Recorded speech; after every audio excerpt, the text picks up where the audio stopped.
Hi, ಎಲ್ಲರಿಗೂ ನಮಸ್ಕಾರ. ನಾನು ಸಾಯಿ ಶ್ರುತಿ. ನನ್ನ ಸಾಯಿ ಶ್ರುತಿ ಲೈಫ್ ಸ್ಟೈಲ್ ಯೂಟ್ಯೂಬ್ ಚಾನಲ್ಗೆ ತಮಗೆಲ್ಲರಿಗೂ ಪ್ರೀತಿಯ ಸ್ವಾಗತ. ದಯಮಾಡಿ ಸಬ್ಸ್ಕ್ರೈಬ್ ಮಾಡಿಕೊಂಡು ಸಪೋರ್ಟ್ ಮಾಡಿ. ಹಾಗೆ ದಯವಿಟ್ಟು ಒಂದು ಲೈಕ್, ಒಂದು ಕಮೆಂಟ್, ಹಾಗೆ ಒಂದು ಶೇರ್ ಮಾಡುವುದರ ಮೂಲಕ ನನಗೆ ಸಪೋರ್ಟ್ ಮಾಡಿ.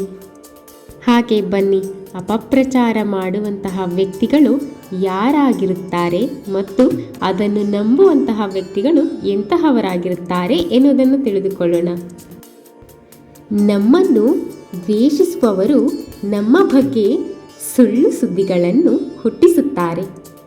ಅವಿವೇಕಿಗಳು ಅದನ್ನು ಪ್ರಚಾರ ಮಾಡುತ್ತಾರೆ. ಮೂರ್ಖರು ಅವುಗಳನ್ನು ನಂಬುತ್ತಾರೆ. ನಿಜಾನೇ ಅಲ್ವಾ ಸ್ನೇಹಿತರೆ? ನಮ್ಮನ್ನು ದ್ವೇಷಿಸುವವರು ಮಾತ್ರ ಇಂತಹ ಹೀನ ಕೃತ್ಯಗಳನ್ನು ಮಾಡಲು ಸಾಧ್ಯ.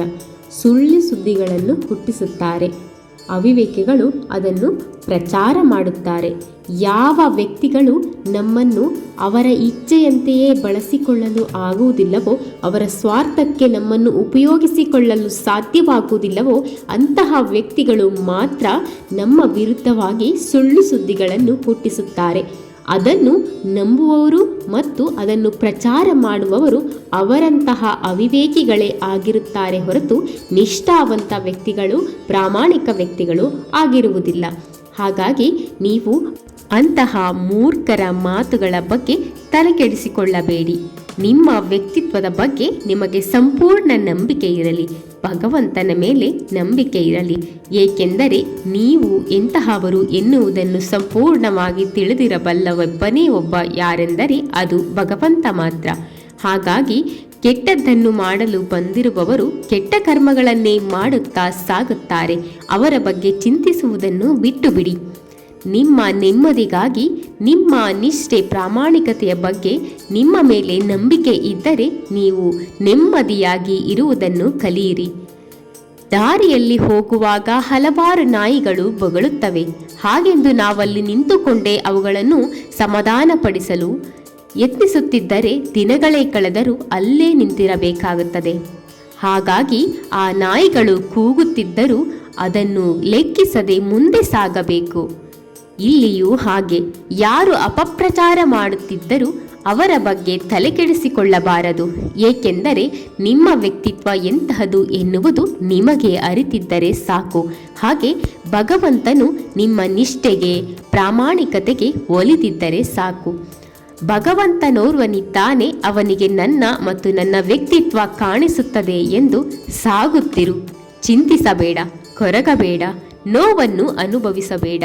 ಮುಂದಿನದನ್ನು ಭಗವಂತನಿಗೆ ಬಿಟ್ಟುಬಿಡು. ಏಳಿಗೆಯ ದಾರಿಯಲ್ಲಿ ಸಾಗುತ್ತಿರು.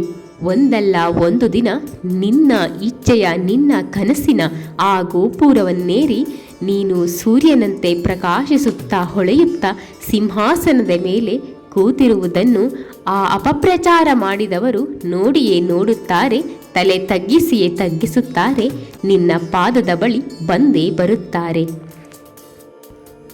ಕೈಲಾಗದ ಶತ್ರುವಿನ ಕೊನೆಯ ಆಯುಧವೇ ಅಪಪ್ರಚಾರ.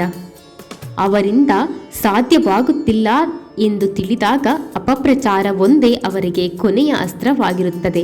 ಹಾಗಾಗಿ ನಿನ್ನ ಬಗ್ಗೆ ಅಪಪ್ರಚಾರ ಮಾಡುತ್ತಾರೆ. ಇದನ್ನು ಅರಿತುಕೋ. ನಿಜ ಸತ್ಯವನ್ನರಿಯದೆ ಮೂರ್ಖನಂತೆ ಕೊರಗಬೇಡ, ನರಳಬೇಡ, ಅಳಬೇಡ. ನಿನಗೆ ಇನ್ನೊಂದು ಸತ್ಯವು ತಿಳಿದಿರಲಿ. ನಾವು ಸರಿ ಇಲ್ಲ, ಹಾಗೆ ಹೀಗೆ ಅಂತ 10 ಜನರು ನಮ್ಮ ಬಗ್ಗೆ ಅಪಪ್ರಚಾರ ಮಾಡಿದರೆ ನಾವು ಒಳ್ಳೆಯವರು ಅಂತ ಹೇಳಲು 100 ಜನರು ಇರುತ್ತಾರೆ.